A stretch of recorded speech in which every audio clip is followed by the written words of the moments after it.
কখন কিভাবে আসে বোঝা খুব মুশকিল। দিস ইজ নট নর্মাল যেটা আমার সাথে হচ্ছে। হু অ্যাম আই?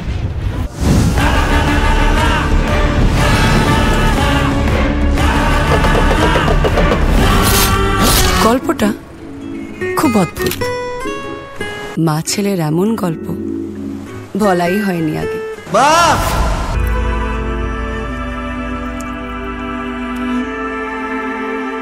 হওয়া কি মুখের কথা? তুমি আমাকে সত্যি ভালোবাসো তো? I love you. এখনো অনেকগুলো পাপ করা বাকি আছে। যে যায় সে তো আর ফেরত আসে না রে বাবা। আর কোনো দিনও হবে না দেখা, আর কোনো দিনও হবে না। এখনো তোমার চোখ আমাকে কাঁদায়। এখানে পথের শেষ, এখানে বিদায়। বলো না